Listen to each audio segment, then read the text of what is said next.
This is Gary Atencio with CNTV, and today we're introducing Elder Care, a book and guide helping businesses support employees who are caregivers. I'm joined here with the author, entrepreneur, Scott. Thanks so much for joining us here today. It's a pleasure to be here. Thanks for having me.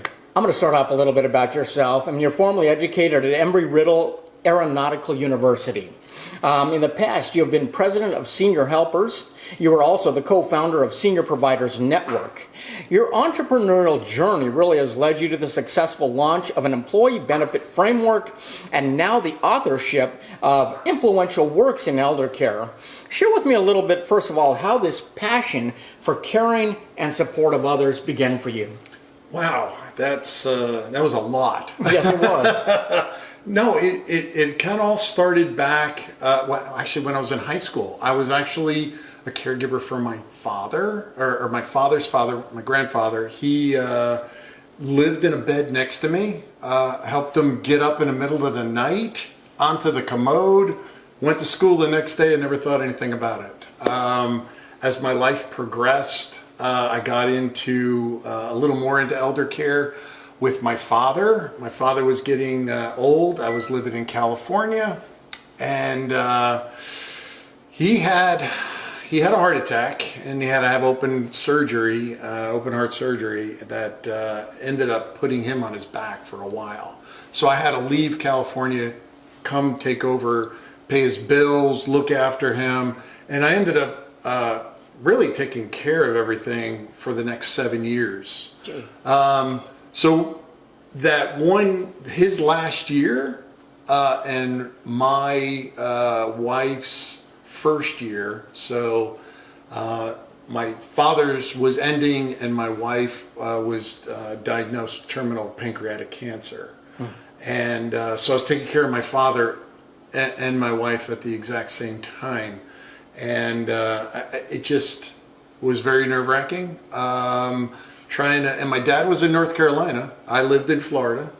So it wasn't easy. I just wish there was some guidelines and, somebody to really help. Oh, yeah. So help me navigate here a little bit. Exactly. I mean, statistics show that someone at age 65 has almost a 70% chance of needing some type of long-term care services and support in the remaining years. So is it safe to say that not all those who are providing all this care out there are professionals, and many times it falls on family? It does. It does. And it's usually the oldest daughter. Really? Yeah. Not that there's anything, obviously. I'm a male. I took care of my father, but I didn't have an older sister. But normally it's the oldest daughter who quits her jobs, take care of mom or dad or the loved one. I see that with my own daughter right now. She's already stepping up, doing things that I can see, taking care of things. The multifaceted challenges really that these family caregivers face can be overwhelming. I mean, for most, this is not their sole focus. Particularly those balancing elder care with their professional lives is really an issue I would imagine many people don't even realize exist, would you say? Oh, absolutely. We have people that are trying to hold a job, trying to work, make a living, pay into retirement, and this is kind of where this book is going to explain how businesses can help their employees, because when the daughter has to quit her job, she's not paying into her 401k anymore. She's not paying. There's no Social Security benefits. She's not paying into any of that. So she's missing out on retirement. The average female lifetime loss is over $300,000. Oh. And businesses, they're losing billions every year, because now when the daughter takes off from work, we got to find somebody to replace them. And it's not always that easy, especially when you get an upper management. Let's just take the CFO. Yeah. CFO at the end of the year is trying to put together taxes, and he's like, "Hey, I gotta take time off. What do I do?" Challenging. Before we jump into some of the details of what the reader will find in your book, let's start off first of all. Did you have a personal experience as a caregiver, and therefore, what kind of inspired you to actually write? That is a great question. And here's where it all comes down to. I told you earlier I was taking care of my father, and I had to leave California on a whim. So I got there, obviously I'm coming backwards across the states and the time zones. So I got there a day later, and they were ready to discharge him the following day. So he's had his surgery, you know, modern medicine's really good now. So they discharged him, and I was lost. And when it was time to leave, I had to go back to California. I was there for almost 3 weeks. I sat there and looked on the internet, good on Google, just said, hey, where do I find somebody to help me, because now I'm leaving. And here's where I really failed at. I was typing in home health care. Okay. When I started calling all the different phone numbers, home health care was medical, and it's covered by your health insurance, which they don't do anything of what I wanted. Somebody to come in and look after my dad, make sure he's eating right. And I realized when I left, I gave my father a phone. I just said, look, I'll call you every day until I can figure this out. So when I got home, I realized I was looking for the wrong terminology. And Google didn't help me out here. So it was home care. That's the non-medical side. And that's paid for out of pocket. One word difference, complete total opposite meaning. We've got to know how to talk to Google, right? Exactly. If you don't know what you're looking for, we want, and you're brand new at this, you're like, I don't even know exactly what I'm doing all the way around. You kind of have a unique expertise and perspective, I would say, you bring to both topics. One of them is the challenges of elder care, which you've experienced, but also navigating elder care in the workplace. How does your background kind of lend itself quite well to this topic? Well, I realized when I had to first look after my father, my boss, I came in, I just said, hey, look, Dad had a heart attack, I got to go take care of him. She's like, anything you need. I says, great. But there was nothing that the company could provide me. Absolutely nothing. And I mean, they gave me time off. They allowed me to work, you know, at my dad's place. That's great. But the challenges of who do I call? What can I do to help? You know, my situation to kind of get back to work under less stress. There was nothing really available. That's where Senior Providers Network came in, where we were trying to put together some benefits for the employees. Unfortunately, that was a great thought, but COVID killed everything. And so, you know, I understood the benefit side and what's out there and what's available. Much to be learned as you're navigating that route. I mean, even the terminology, like you say, these family caregivers are often referred to as the sandwich generation. Where does that term come from? And do we all probably work next to somebody, maybe in our daily lives, and not even realize it? And it's probably more common than we think. Oh, absolutely. You nailed it right on the head. First of all, the sandwich generation is a family that has children. And they're taking care of the kids, bringing them up, and they have parents that they're having to look after that are older. And both sides. So they're kind of sandwiched in between that caring method of, you know, I got to take time away from the kids to look after mom, and it's I can barely handle one side of my sandwich right now. I can't imagine that other side. I mean, that's overwhelming. Awareness obviously is the first step, but the title of your book emphasizes actually helping businesses. So what are the key arguments you would say that you make for why a business should prioritize supporting employees who are caregivers? Well, the goal is to get the employee back to work under less stress. That's always the goal. In today's society, whatever business can do to assist their employees is just going to have a better retention on their employees. It's just more benefits, more employee retention. You know, the goal here of this book is to educate HR representatives and businesses alike that this is a silent killer for business, and what we can do is be proactive. have something in place. One of my other books is a book that has nothing but checklists in it. Yep. And it teaches you how to interview an assisted living facility. The differences between home care and home health care.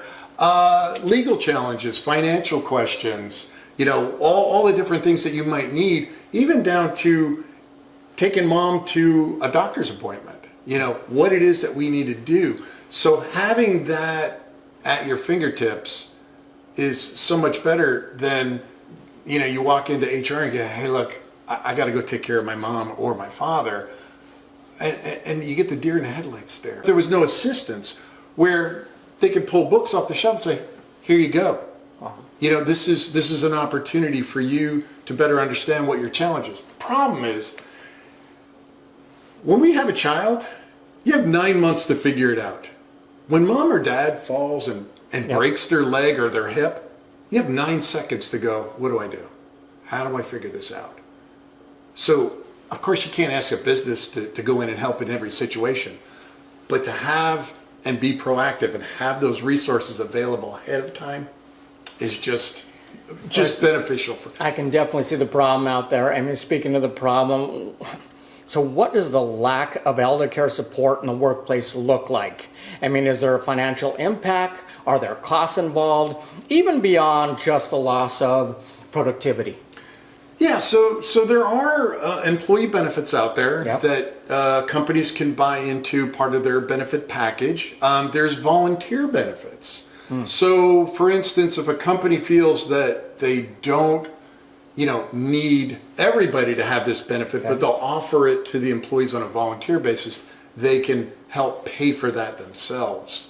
Kind of like pet insurance, Yeah, right. Some people have a pet, some people don't. But if you wanted, that type of benefit, it's there and it's available for you. Some of these are great. Some of these lack a little luster because they just don't have everything behind it. Most people, when they have a question, it's great to have a book. Don't get me wrong. It's great to have a book. Great to go on Google. But they always want to talk to somebody. They want to talk to somebody. Want to ask that question and go, here's my problem. What do you think? And that's what people are looking for. We really need to take a proactive approach when it comes to these companies out there. I mean, obviously there is a significant impact on caregiving on employees beyond absenteeism, including broader effects like emotional and mental health challenges. Can businesses, would you say, create really a culture that can really support these folks? And will they find resolutions in your book? You know it. So I encourage businesses to go out, survey themselves, be it a Christmas party, and whenever I'm doing a keynote speak or I'm in front of a business or a conference, I always start off the conference with one question. I said, by a show of hands, raise your hand if you are a caregiver, know somebody who's a caregiver, or you were a caregiver. And amazing. Everybody's shocked. And I just say, look around, folks. If you don't think this is a problem, just look around with all the hands that are up. And people look around, they're pretty amazed. So having a proactive approach to this is only going to be better. I mean, educating the senior management of what's available to them is only going to help the situation that their employees could be facing, in the near future, just better. I bet the people raising their hands are probably even shocked that so many people are raising their hands, and they realize, like you said, silent. It's a silent killer right there. I mean, people don't even realize it. Caregivers are the last to self-report, and this is a true statistic where self-reporting, they don't want their boss to know that they're taking time off to look for an assisted living facility during work. They're kind of looking over their shoulders and they don't want anybody to know. Oh, yeah. And I have a couple of crazy stories that will shock you of employees that have gone through just trying to hide it. They almost lost their job. Terrible. I can imagine many stories you've come across in even a short period of time. Initially, awareness, but also educating ourselves. Like you say, the terminology, understanding titles like sandwich generation you talked about. And you also mentioned the silver tsunami. So can you explain a little bit its relevance to the issue being discussed? Sure. So silver tsunami is just a key pun phrase of, I got the gray hair. I'm up there, the silver. Yep. And it's a big wave that's coming because there are 10,000 people turning 65 every day. That's millions every year. And it's going to continue on for years to come. So this big wave is coming over and no one is seeing it. Yep. And the tsunami is hidden until it hits shore. So be proactive, sound the horns. We see that right here in Florida quite a bit. I see these people moving in, people coming in, retiring. It's happened pretty quickly, actually. Definitely a tsunami. The book goes beyond just awareness and education, but really providing practical working solutions. Give us an overview of the structure and the types of practical advice that your guidebook provides. So the book is, I don't want to say it's broken into two parts, but the first part is for senior management. I call it the shock and awe. Okay, this is going to explain where, your business is impacted by 8% more in healthcare just because your employees are caregivers. Wow. Okay, but the second part of that is, when to take the keys away from mom, when to have that conversation, medical. FMLA. These are questions, am I allowed to take time off to care for my mom or I'm not? Does my business even offer FMLA? So it helps the employees and it helps the senior manager to basically understand all the aspects that are governed in this caregiving job as a business owner and an employee. So for instance, the FMLA side covers, what type of business, how many employees, do I have to have FMLA, as opposed to the employee side, am I covered under FMLA? Have I worked there long enough to, be part of that? There's lots of different questions that you have to really understand. So the book is kind of geared toward that. It's really a two-pronged approach. It's proven to be effective, really understanding both sides of the equation. If an organization takes a proactive approach in their elder care policies, can the rewards and benefits not only affect them today, but is there long-term benefits as well? Oh, yeah, absolutely. If you get an employee back, I'll go back to the CFO, okay? If that CFO at the end of the year has to go take care of mom, and can't close the books out, what's that going to do to a business? Sure. It's going to increase costs.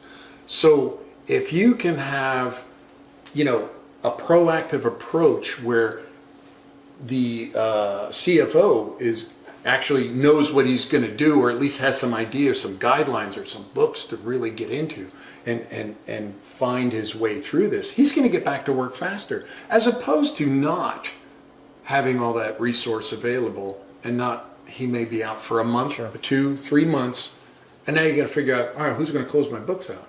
It's one thing to have, someone on the assembly line that needs to take time off. You have another worker that can kind of step in. Might have to pay him overtime to work the extra shifts, but overall, you might have a place there. But someone in upper management, that could be tough. That could be definitely tough. Affecting the business as well as the bottom line. Who is your target audience for in this book? And in that target audience, are there misconceptions, even resistances that maybe you didn't anticipate, maybe you did? So the book is really designed for CFO or CEOs, C-suites. I'll leave it at that. C-suites and human resource managers to understand the impact that the employees are having on the business. And again, like I said just a minute ago, you have the employee side that explains what they can do to help with those resources. So, that's really the main attraction. It's not a love novel that somebody is going to fall in love with. This is really for businesses and large or small. I mean, you could have thousands of employees or you could have 10 employees. It doesn't matter. Doesn't matter. Having a proactive approach. 15% of the workforce, and that's not my number. It's not my number. 15% of the workforce is a caregiver. These are people that are looking after a loved one. Okay, so I mean, think about if you have just 10 employees, at least one is probably, going to need this. Oh, yeah. So multiply that by hundreds or thousands, and the impact is gigantic. It's incredible. It's huge. I mean, obviously the first step for my viewers out there, like you say, obviously the leaders out there in the companies, the CEOs out there, HR and whatnot. First step is to find the book. Where can they find your book at? Well, it's going to be released in June, June 24th. That's I'm super excited about that. It's just 12 days away. And you can find it in Amazon. On my website, which links to Amazon. You can also go to a good bookstore near you and get it there as well. So easy. Yeah. Easy for everyone. Absolutely. Before we let you go, obviously our focus today was this book here, but honestly you have penned quite a few. Do you want to touch on where do these lead people and what got all of them started for you? This is all right. So this is my main book that we just got done talking about. This is, I call like the workbook that goes to this. This has checklists and pretty much summaries about every aspect that a caregiver might need. This, what's assisted living, what's home care, what's, all that information in there. And there's checklists in here. So they can literally go through and refine everything that they need when they're interviewing a home assisted living facility. These are questions you would need to know. Maybe not all of them pertain to you, but that's what it is. So this is a good workbook that works along with that. This will help people get back to work faster. I have a gratitude journal here for caregivers. So if the employee wants to just make notes of what they're doing to take care of mom, and just kind of keep those messages to themselves, that's just something else that they're allowed to do. The other books are inspirational, motivational, spiritual journals. Actually, I wrote these for myself because a lot of information. The spiritual one is about Proverbs, and I'm always looking for better all the wisdom. things that really got you through your journey. Exactly. You've been there, and you Googled it and couldn't even find the terminology. Finally, when you did, you still probably didn't find you found everything you needed. And so really you're filling in that gap, which is great. Beyond, obviously, directing my viewers to read just the book, what are crucial first steps a business can take today on how to better support their caregiving employees? Of course, be proactive. Yeah. And I'm going to make a little plug for myself here, if you don't mind. On my website, eldercareleader.com, you can go on that and you can click a button to get a risk and analysis. There's no obligation. This is just free information. And you'll be able to tell your business of what risk you're at. So it'll tell you how many employees potentially could be at play here and how much money it's costing you just by putting that information in. You do have that opportunity to make an appointment with me afterwards to review the report with you, and we can go in and we can discuss. I've talked to businesses that have benefits and they still want to talk to me about what they can do better. They want to look at what they have and how they can improve on it. So again, big or small, doesn't matter. We're all impacted by this. All that matters. Scott, you dedicated this book to Debbie. I did. Your father, I imagine his spirit was in much of your writing of what you did. Is this rewarding work for you, sharing really your personal passion? My wife, we were married 35 years.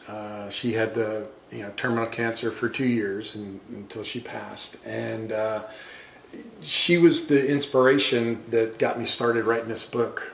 She was like my rock. And, you know, that's just gave me the oomph that I needed to get over the top. As after she passed, I says, you know, I got to do this and get it done. Love the story. Definitely great for us to share it with our viewers out there. Viewers, let's take a look at the screen right there. And what you're going to see is this guidebook that you can find on Amazon in both paperback as well as Kindle download. You can find his other books online as well. Because when your employees assume caregiving roles outside of the workplace, it affects you and your bottom line. In today's workforce, supporting employee caregivers isn't just compassionate. It's essential for sustainability and success. This is Gary Atencio with CNTV, and if you don't know, now you know.